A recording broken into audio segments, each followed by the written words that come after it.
그때 빌라도가 예수를 데려다가 채찍질하고 병사들은 가시로 관을 엮어서 그의 머리에다 씌우고 자주색 겉옷을 입히며 말하기를 유대인의 왕 만세라고 하며 손으로 줄을 치더라. 그때 빌라도가 다시 나와서 그들에게 말하기를 보라 내가 그 사람을 너희에게 데려왔노라.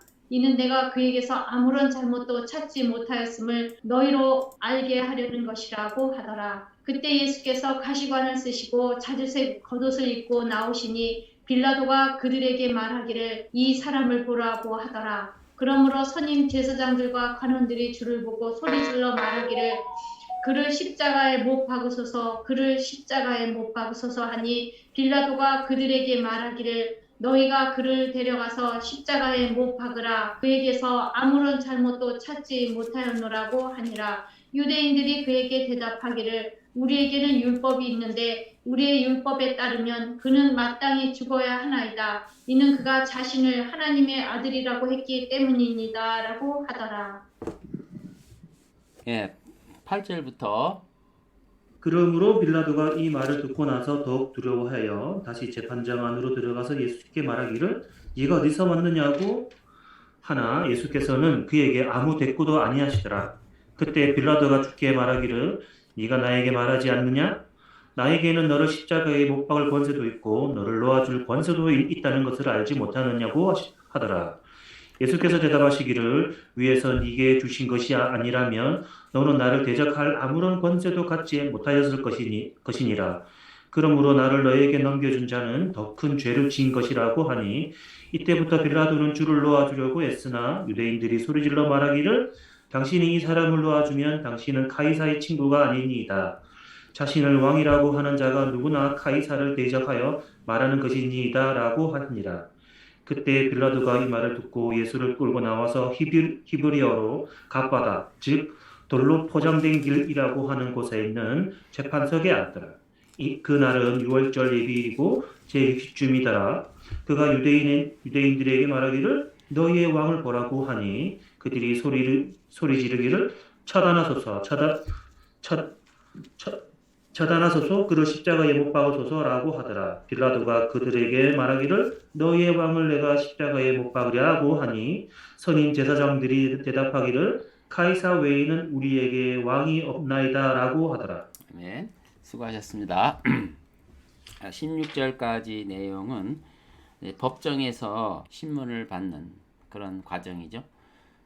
여기서 우리는 전 문맥으로 볼 때 조롱당하시는 예수님을 목격하게 됩니다. 유대인들이 배척한 유대인의 왕은 당연히 이방인 입장에서는 조롱의 대상이 될 수밖에 없습니다. 유대인을 위하여 오신 예수님은 자기 백성에게 버림을 받습니다. 힘 없는 메시아라고 그들은 배척한 것이죠.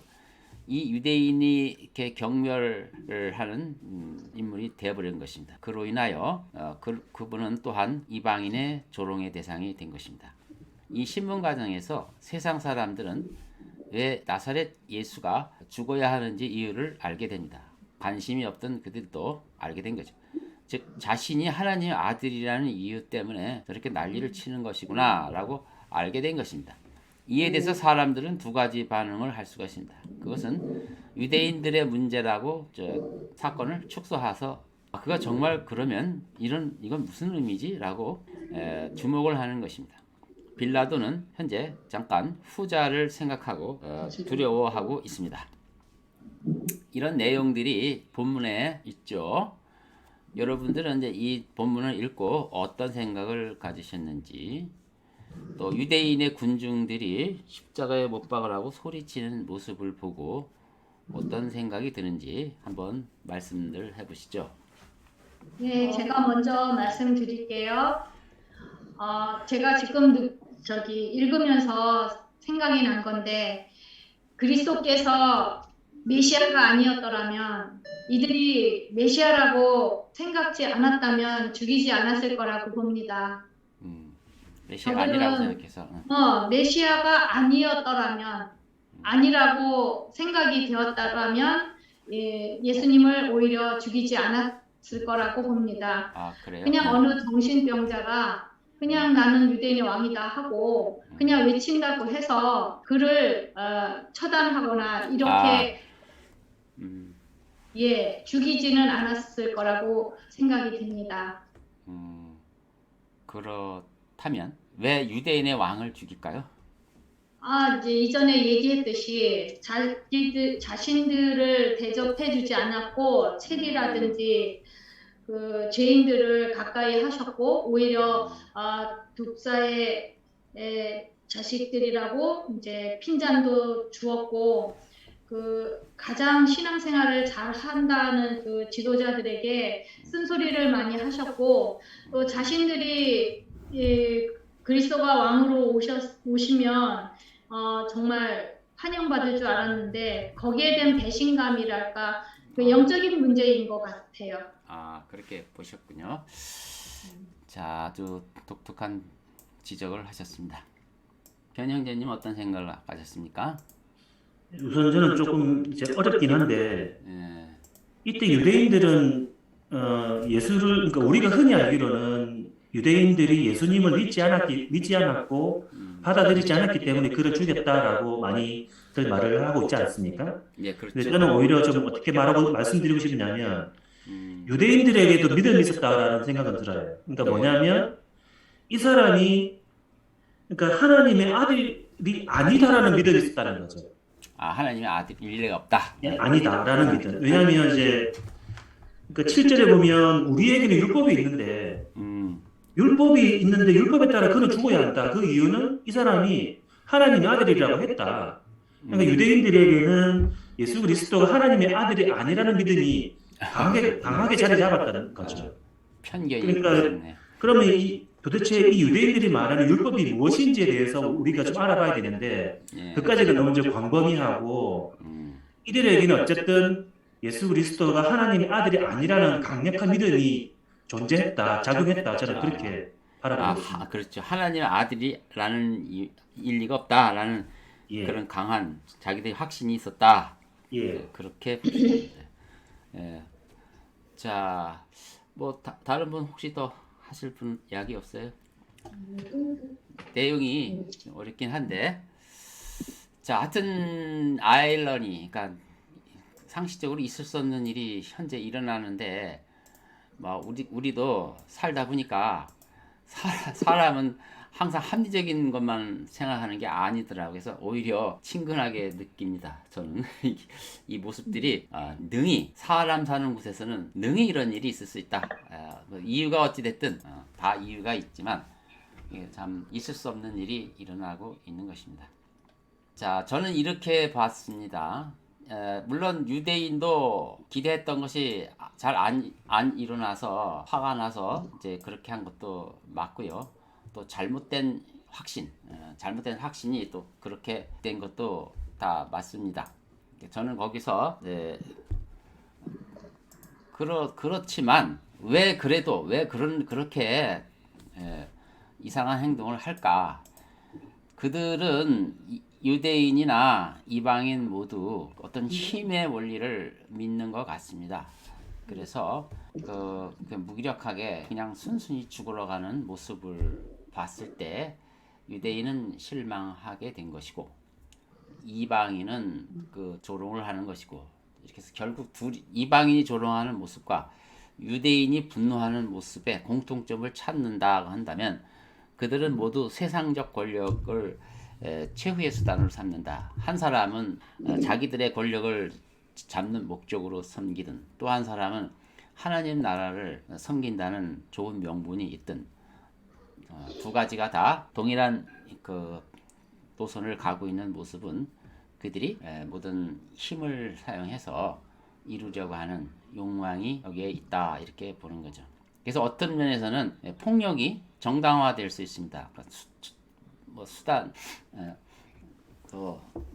목적이 수단을 정당화한다는 그 진리는 기독교 역사에서 나오는 이야기인데 그런 모습이 보여지는 것 같습니다.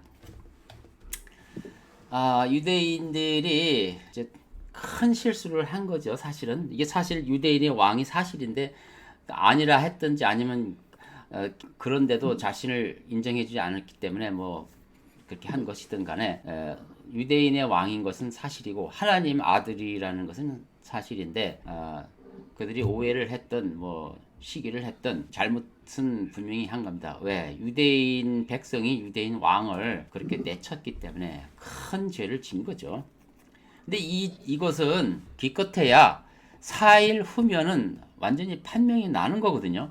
그래서 4일 후면은 판명이 나는 거예요. 근데 여러분 우리가 사도행전을 다 가지고 있으니까 알듯이 4일 후에 그들이 회개했냐고요. 4일 후에 그들이 다 돌아섰냐고. 안 돌아섰죠. 저는 여기서 이 군중 속에 감춰진 이러한 그 죄가 얼마나 무섭는가를 느낍니다. 다들 뭐 자기들이 직접 피를 묻히지는 않았지만 전부 그 가편 투표를 던진 거잖아요. 마땅히 죽어야 하단다고 침을 뱉고 소리 지르고 이게 다 같은 그 뭐랄까 같은 맥락으로 같은 죄의 길에 들어선 거죠. 그게 전체적으로 인간의 그 깊은 죄의 모습이 저 여기서 또 한번 보여줍니다. 그래서 저는 베드로가 오순절 그 다락방 이후 그 첫 번째 설교 내용이 이 사건을 드러낸 다음에 유대인들에게 회개하라고 촉구한 메시지도 의미가 있다고 봅니다. 이러한 자칫 이 군중 속에 휩쓸려 있는 그 중에 어떤 한 사람이 자기는 별반 죄와 상관없다라고 생각할 수도 있거든요. 거기에 이제 첫 복음을 증거할 때 그런 메시지를 던짐으로써 자신의 모습을 다시 되돌아보게 하는 그런 강력한 메시지를 준 것으로 기억하고 있습니다. 뭐 오늘날도 여러 가지로 이렇게 군중 속에서 휩쓸려서 악의 편에 드는 경우도 참 많습니다. 그러니까 우리 그리스도인은 그런 것조차도 민감하게 옳은 길을 택해야 된다고 저는 보고 있습니다.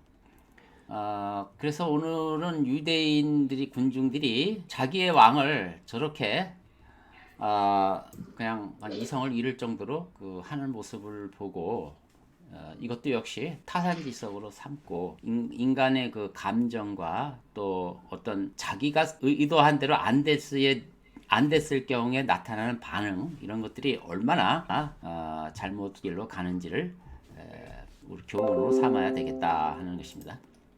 17절하고 24절까지 읽겠는데 가만있어 봐요. 내가 맞죠? 자, 16절부터인 거네. 16절부터 20절까지 이목기 자매님이 읽으시고 21절부터 24절은 이예린 자매님이 읽으시죠. 16절에서 20절.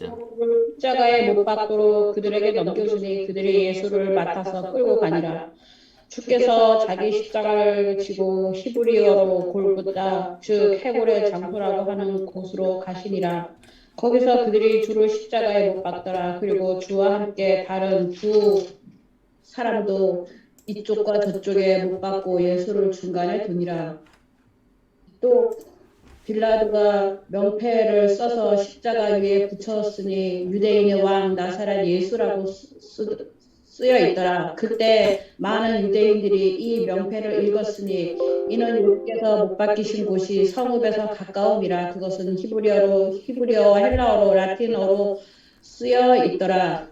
유대인의 선임 제사장들이 빌라도에게 말하기를 유대인의 왕이라고 쓰지 말고 자칭 유대인의 왕이라 쓰소서라고 하니라. 빌라도가 대답하기를 나는 내가 써야 할 것을 썼노라고 하더라.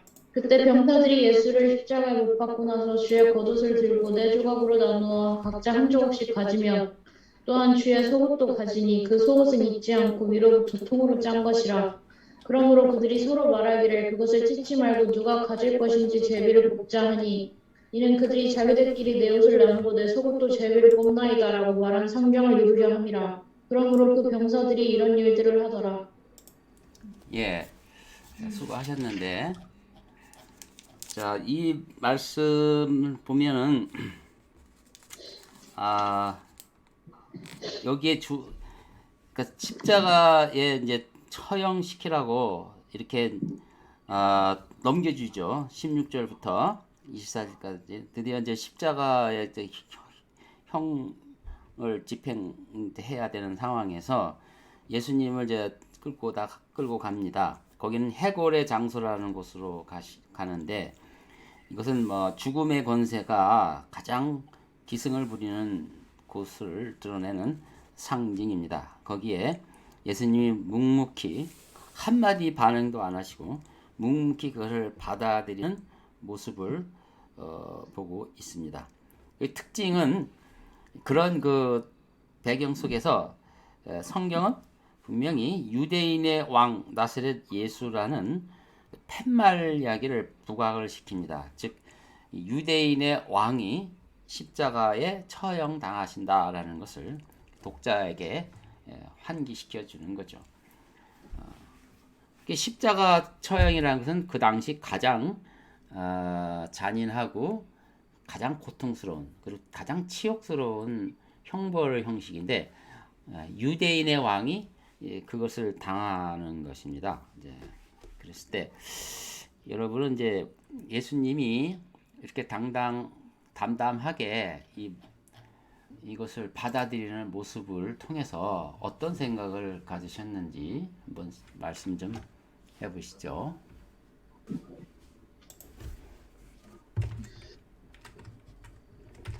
예수님께서 죽지 아니하셨다면 우리 사람들을 이 죽음의 길에서 지옥의 길에 갈 것을 알고 계셨기 때문에 예, 그곳에서 우리가 구원받지 못하고 지옥에 가야 하니까 예, 우리를 구원하기 위해서 예수님께서 그 고난의 얼마나 고통의 길인지를 아시기에 예, 그리고 또 당신께서 살아나시고 부활하시고 그로 인해서 우리가 살아날 것이라는 것을 하늘나라의 백성이 될 것이라는 것을 아시고 하나님께서 당신 외에는 아무도 이 일을 할 수가 없기 때문에 예, 당신만 하실 일이기 때문에 그것을 아시고 하나님 말씀에 순종하셨기 때문에 그 길을 가셨다라고 저는 네, 아멘이죠. 예.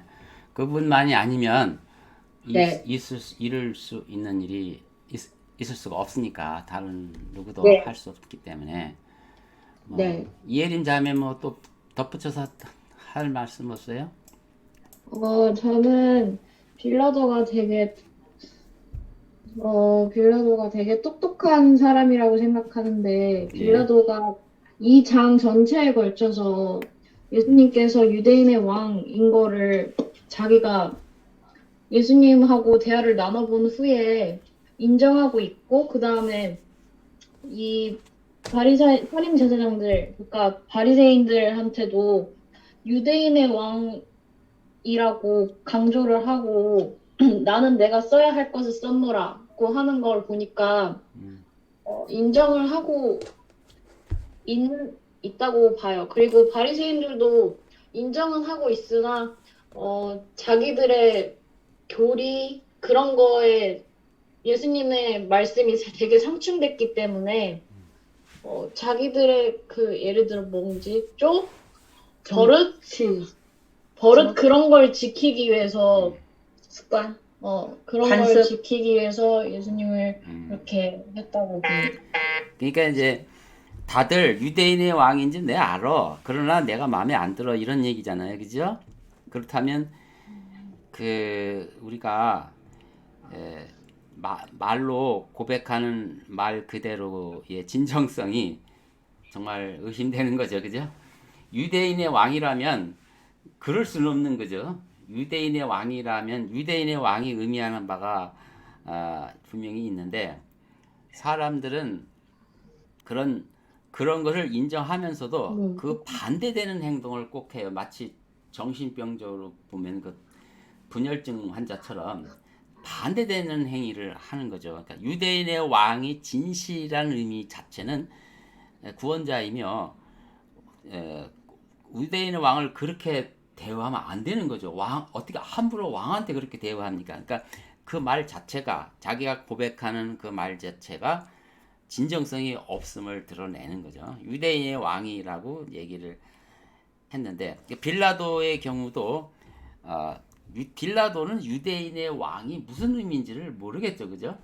그러니까 유대인의 왕이라는 의미는 메시아가 유대인에게서 온다는 그러한 그런 인식이랄까 이런 것들이 아는 사람은 좀 알고요. 뭐 이런 아주 의미 있는 말로 사람들에게 받아들이지는 내용인데 빌라도는 이방인으로서 유대인의 왕이라는 의미를 그렇게까지 깊이 알았는지는 확인이 안 되고요. 어쨌든 간에 빌라도는 유대인의 왕이라는 것을 드러낸 것은 이 예림 자매가 말한 것처럼 그가 뭐 메시아까지는 안 가더라도 유대인의 왕이다. 그가 행동을 봐 다른 왕들을 보니까 형편없는데 그 유대인의 왕이라면 저런 사람이 유대인이 왕이 될 만하다고 생각해서 했을 수도 있고요.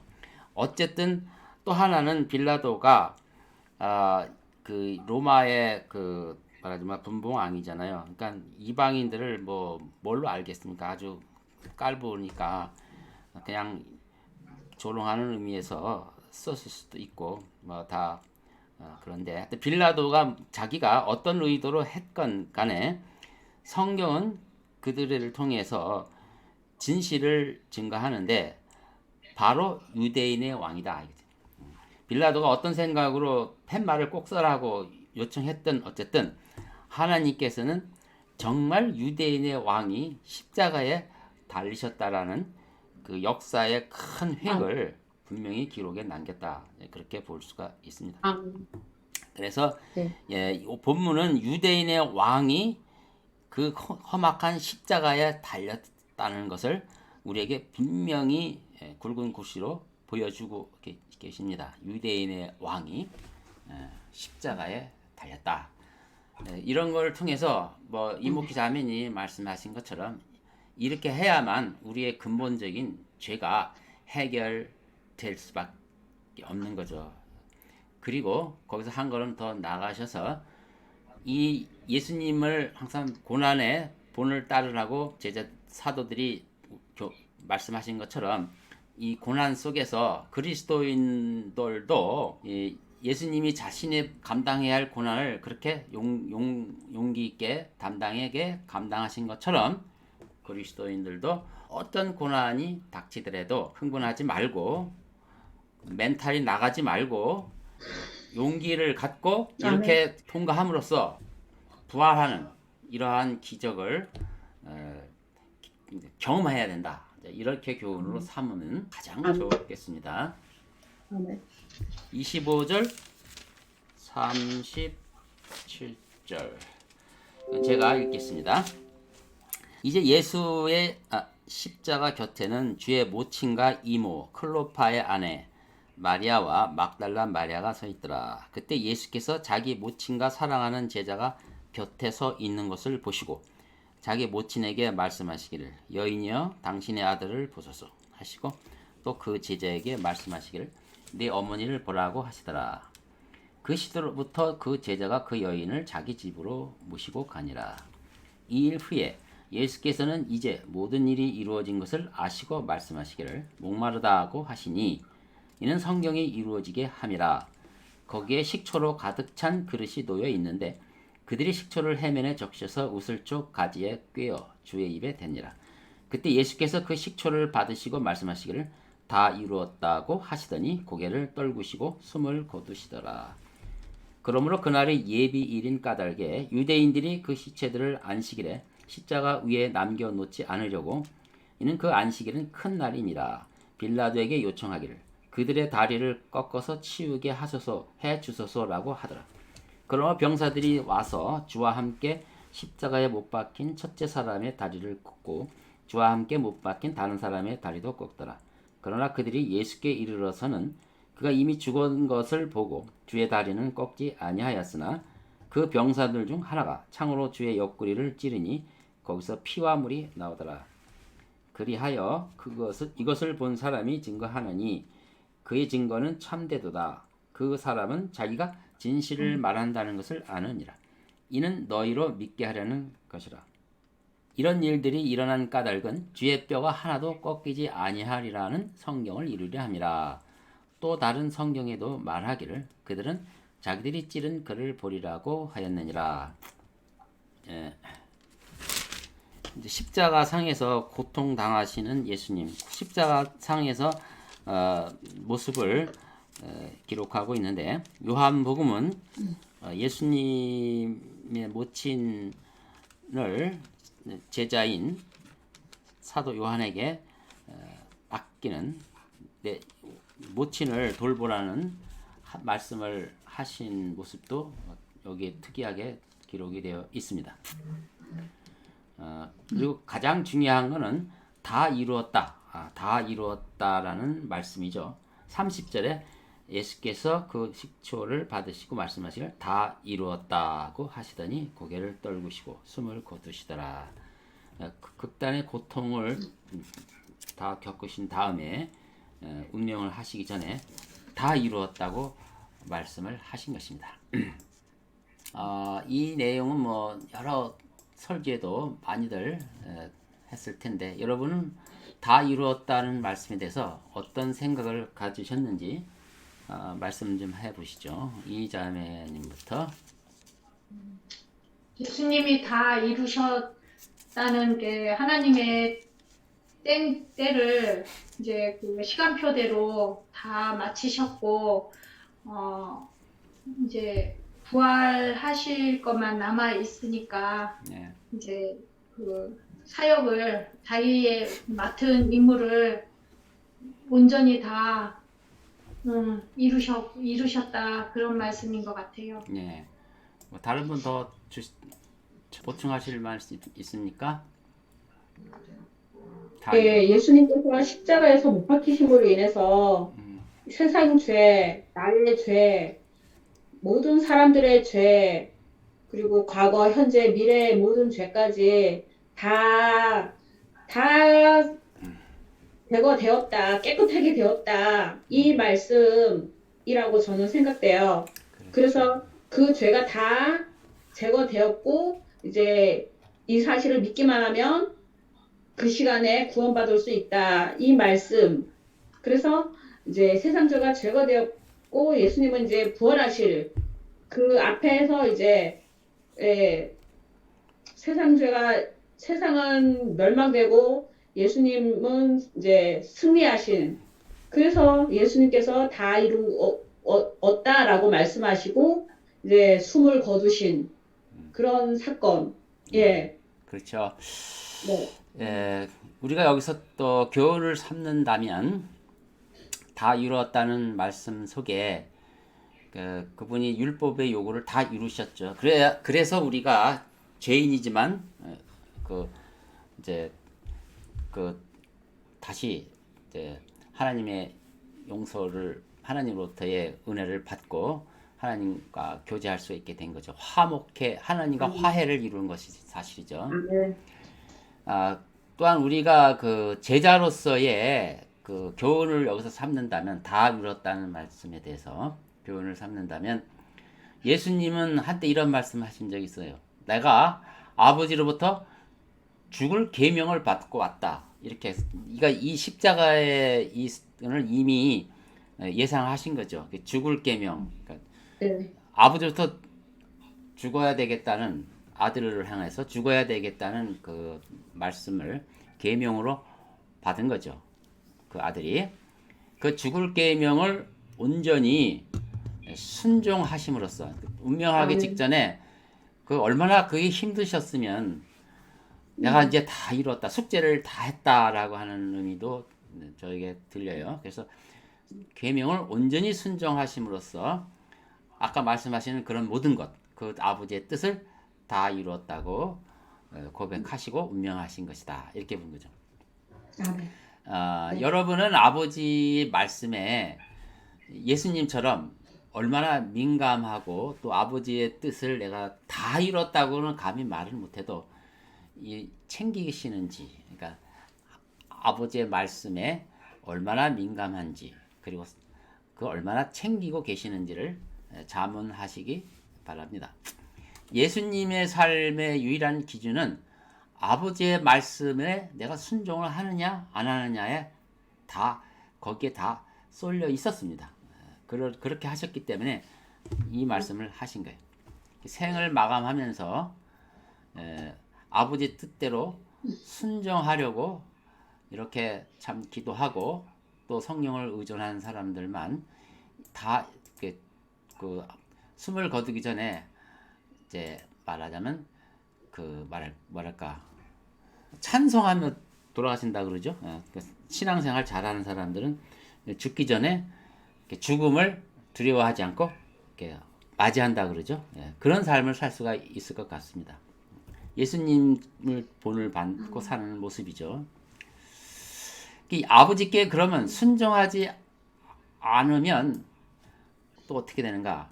결국은 첫째 아담과 그 후손들이 남겨놓은 이런 생활로 다시 돌아가는 거죠. 그래서 죄의 종으로 죄의 노예가 돼서 또 죄의 열매를 맺게 돼 있죠. 그래서 아버지께 순종하는 것이 그 유일한 희망입니다.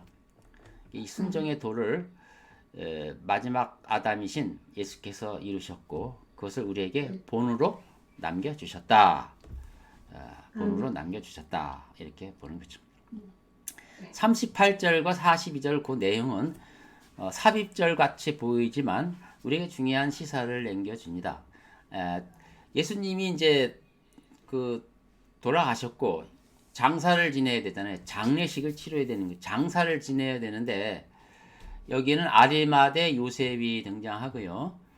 그 다음에 니코데모가 등장합니다. 다른 다른 복음서에는 여인들이 등장합니다.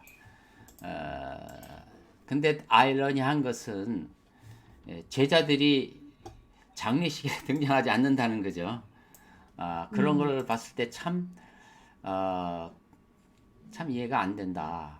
아무리 그래도 제자들이 여기에는 그래도 어떻게 좀 등장해서 도움을 줘야 되지 않겠나 하는데도 그런 모습이 또 안 보여요. 정말 어떻게 됐는지 모르지만 이런 것들이 다 우리 인류가 얼마나 망가졌는지 할도리를 하지 못하고 저러고 있는지를 보여주고 있습니다. 그럼에도 불구하고 그런 우리 인간을 위해서 기꺼이 오셔서 십자가를 지신 하나님의 사랑을 느끼게 됩니다. 그런 걸 봤을 때 비록 우리가 내 안에는 그런 힘이 없어도 또 하나님의 은혜로 그러한 길을 즉 예수님과 같은 길을 가고자 하는 열망이 나날이 커져야 될 것입니다.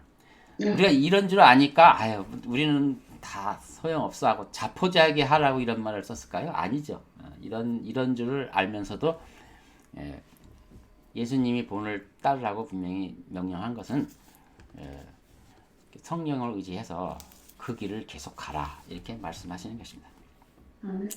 우리는 예수님의 고난의 교제를 잘 알아야 된다고 베드로가 말씀하신 것 같이 예수님의 고난의 교제를 꼭 배워야 합니다.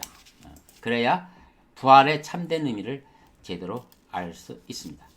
성경은 이러한 제자의 길만이 가장 보람된 인생이라고 끊임없이 우리에게 권면하고 있습니다. 이것을 우리에게 의무로 주어지는 것이 아니라 세금을 걷듯이 우리에게 의무로 강요하는 게 아니라 사랑의 하나님께서 그 길을 그렇게 권하십니다. 그래야만 나의 기쁨이 너의 삶 속에 충만하게 될 것이니 사랑으로 권면하는 말이 우리에게 너무나 크게 부담으로 다가오는데 점점 부담으로 다가오지 않도록 하려면 많은 시간을 사는데 바쁘게 시간을 쓰지 마시고요. 많은 시간을 예수님을 묵상하는데 시간을 쓰십시오. 그러면 그것이 점점 부담이 안 되고 기쁨으로 내가 자발적으로 그 길을 갈 수가 있을 것입니다. 자, 여러분 다 알아들으셨죠? 네, 기도합시다. 네. 하나님 감사합니다. 오늘도 수요 기도회에 우리 성도님들과 함께 주님이 운명하시는 그 과정, 역사적인 현장을 살펴보면서 우리가 가야 할 길을 또 모색해 보았습니다. 참으로 주님의 그 고난의 길을 가신 것처럼 우리가 주님의 고난을 본받으며 살아야 하는 것이 무엇을 의미하는지를 배워가며 앞으로의 삶을 살 수 있도록 도와주시옵소서. 우리 성도들에게 필요한 모든 필요도 채워주시고 또 고난이 닥쳤을 때 또 용기를 가지고 극복할 수 있는 그런 믿음도 저희들에게 허락해 주시옵소서. 예수 그리스도 이름으로 기도합니다.